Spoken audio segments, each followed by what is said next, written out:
नमस्कार, news India देख रहे हैं आप। मैं हूं आपके साथ पूजा अग्रवाल। राहुल गांधी इन दिनों सियासी रणभूमि में उतरे हुए हैं। वो एक एक कर बीजेपी शासित राज्यों का दौरा कर रहे हैं। बीजेपी की कमजोर रग पकड़ने की कोशिश भी लगातार जारी है। पहले हाथरस में पीड़ितों से मुलाकात कर उनका दर्द जाना और अब देश के उस हिस्से में पहुंच गए हैं जहां पिछले कुछ महीनों में हुई हिंसा मोदी सरकार के लिए सिर का दर्द बन गई है। देखिए हमारी खास रिपोर्ट।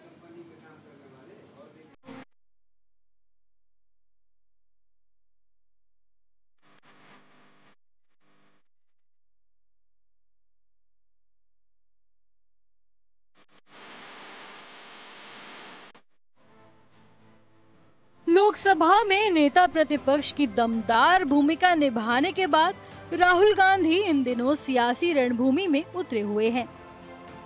नई जिम्मेदारी निभाते हुए राहुल गांधी बिना सियासी राग छेड़े बीजेपी शासित राज्यों में पीड़ितों से मिलकर दुख दर्द बांट रहे हैं। हाथरस में लोगों को न्याय दिलाने की मांग करने के बाद राहुल गांधी ने देश के उस हिस्से का दौरा किया जहां बीते कुछ महीनों पहले हुई हिंसा को याद कर लोग आज भी सिहर जाते हैं। महीनों हिंसा की आग में जला मणिपुर राहुल गांधी के दौरे के बाद एक बार फिर सुर्खियों में है। I came here to listen to them, to build confidence in them, and as somebody who's in the opposition, to try and apply pressure on the government so that it acts. Here, the need of the hour is peace. Violence is hurting everybody. Thousands of families have been harmed, property has been destroyed, family members have been killed. And I have never seen anywhere in India what is going on here. The state is completely split in two, and it is a tragedy for everybody involved. I want to tell all the people of Manipur, I come here as your brother. I come here as somebody who wants to help you, who wants to work with you to bring back peace in Manipur. And I am ready to do whatever I can. Congress party is ready to do whatever it can to bring back peace here. Lok Sabha में नेता प्रतिपक्ष बनने के बाद BJP शासित राज्यों का दौरा कर पीड़ितों से मुलाकात कर रहे हैं। एक दिवसीय मणिपुर दौरे पर राहुल गांधी जिरीबाम, चुराचांदपुर और मोइरंग के राहत शिविरों में हिंसा प्रभावित लोगों से मुलाकात की। इस दौरान उन्होंने पीड़ितों से मुलाकात कर उनका दर्द जाना और उन्हें भरोसा दिलाया कि संसद में विपक्ष उनकी आवाज बनकर गूंजेगा। जो आवाज अब तक मणिपुर की सड़कों और गलियों में सुनाई देती थी, वो अब लोकतंत्र के मंदिर से पूरा देश सुनेगा। We have been here since the war, like since the crisis, and the situation now, I don't think it's peace. I mean, there's still some crisis in front line, so no, it was not here. My house was in Chandel district. It was burned down on that floor. Rahul Gandhi के लिए जिरीबाम शहर का दौरा कई मायनों में खास माना जा रहा है। दरअसल इस साल के जून तक ये शहर हिंसकों और झड़पों से दूर रहा था, लेकिन एक हत्या ने जिरीबाम की शांति भंग कर दी थी। आइए समझते हैं मणिपुर में जातीय समीकरण। मणिपुर की आबादी करीब 38 लाख है। मणिपुर में 3 प्रमुख समुदाय मैतेई, नगा और कुकी हैं। मणिपुर में ज्यादातर मैतेई समुदाय के लोग हिंदू हैं। मणिपुर में मैतेई समुदाय की आबादी करीब 50% है। मैतेई समुदाय इम्फाल घाटी में रहता है, जो राज्य का करीब 10% क्षेत्र है।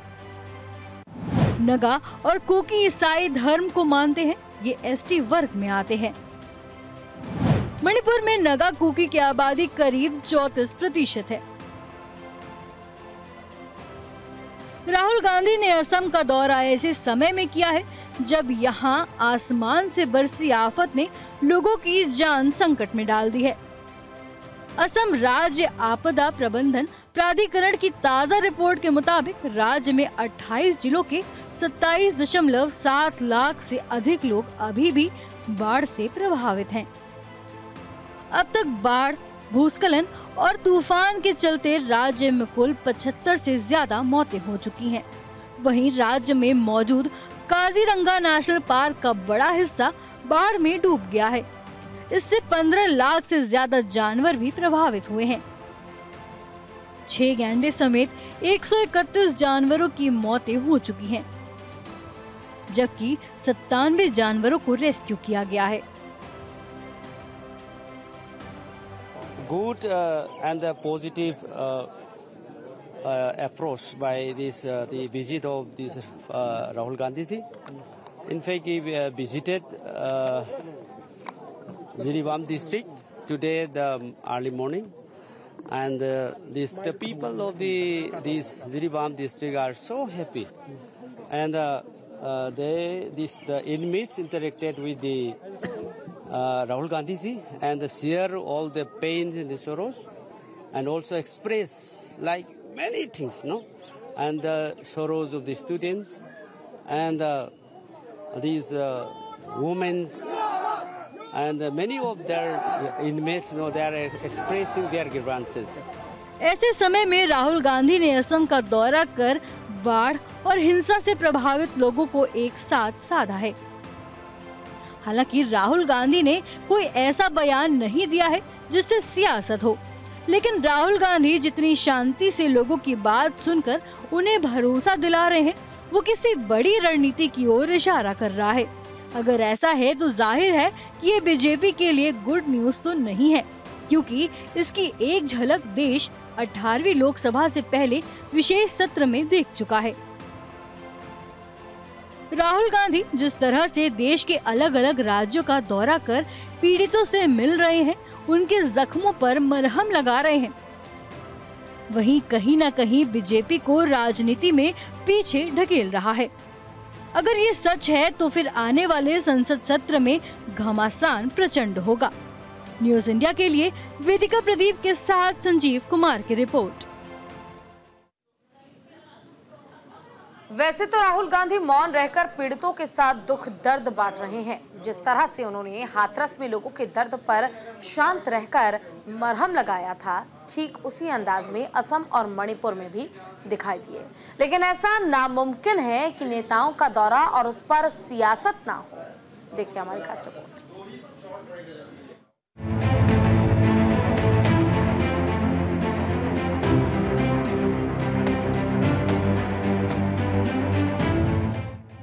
राहुल गांधी ने मणिपुर से पहले असम में बाढ़ पीड़ितों और हिंसा से प्रभावित लोगों से मुलाकात की। इसके पीछे असल वजह मणिपुर से सटे असम राज्य का होना है। मणिपुर में हिंसा के दौरान लोगों ने असम के सीमावर्ती क्षेत्रों में शरण ली थी। इसीलिए राहुल गांधी ने सबसे पहले असम के कछार में विस्थापित लोगों से मुलाकात की।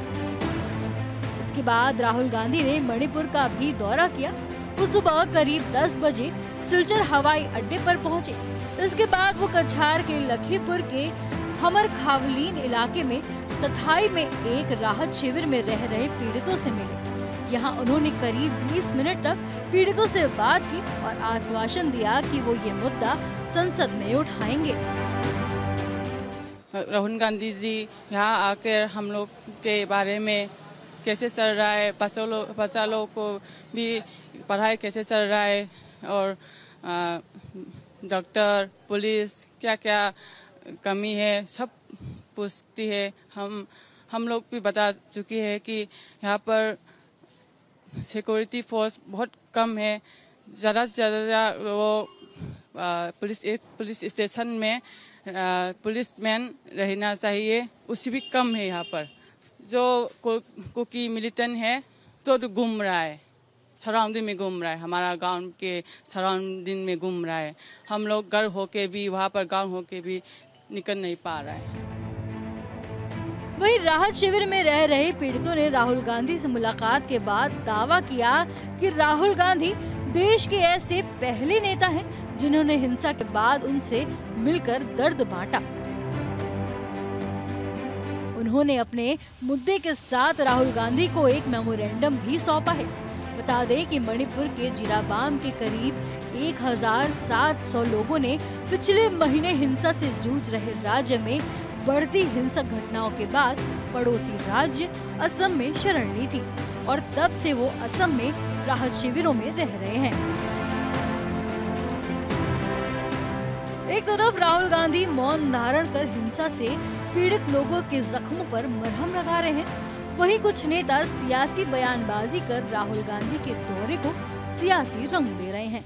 मणिपुर कांग्रेस से प्रदेश कार्यकारी अध्यक्ष देवव्रत सिंह ने प्रधानमंत्री नरेंद्र मोदी पर मणिपुर को धोखा देने का आरोप लगाया। उन्होंने कहा कि प्रधानमंत्री नरेंद्र मोदी ने कहा था कि मणिपुर में सामान्य स्थिति बहाल हो गई है। सभी ने इस पर विश्वास कर लिया था, लेकिन सच्चाई ये है कि यहाँ राहत शिविर में रहने वाले लोगों ने अपनी कहानियाँ सुनाई कि वो कितने हताश हैं और सरकार ने उनके लिए कुछ नहीं किया है। राहत शिविर का दौरा करने के बाद नेता प्रतिपक्ष राहुल गांधी सड़क से होते हुए मणिपुर के जिराबाम पहुंचे, जहां उन्होंने जिरीबाम के राहत शिविर का दौरा किया। वहां से वो सिलचर लौटकर विशेष विमान से मणिपुर की राजधानी इम्फाल पहुंचे। यहाँ राहुल गांधी ने कुकी बाहुल्य चुराचांदपुर जिले की यात्रा की और तुईबोंग के मंडप में राहत शिविर का दौरा किया। इसके बाद वो सड़क मार्ग से होते हुए मैतेई बहुल मोइरंग पहुंचे, जहां उन्होंने फुबाला में राहत शिविर का दौरा किया और दौरे के अंत में राहुल गांधी ने इम्फाल के राज्यपाल अनुसुईया उइके से मुलाकात की। इस दौरान राहुल गांधी ने सिर्फ पीड़ितों से मुलाकात की और वहां से बिना कोई बयान दिए निकल गए। राहुल गांधी ने जहां जहां लोगों से मुलाकात की, सभी जगह राहुल गांधी मौन रहे। लेकिन नेताओं का दौरा हो और उस पर सियासत न हो, भला ऐसा कैसे हो सकता है? भले ही राहुल गांधी ने कोई बयान नहीं दिया, लेकिन नेताओं ने राहुल गांधी के दौरे पर सियासी रंग देने की पुरजोर कोशिश की। लेकिन राहुल गांधी के इस रवैये से नेता सदमे में हैं। वो नहीं समझ पा रहे हैं कि आखिरकार राहुल गांधी मौन साधने में बीजेपी शासित राज्यों का दौरा क्यों कर रहे हैं। इसको लेकर बीजेपी खेमे में हलचल तेज है। न्यूज इंडिया के लिए वेदिका प्रदीप के साथ संजीव कुमार की रिपोर्ट। वक्त छोड़ से ब्रेक का है।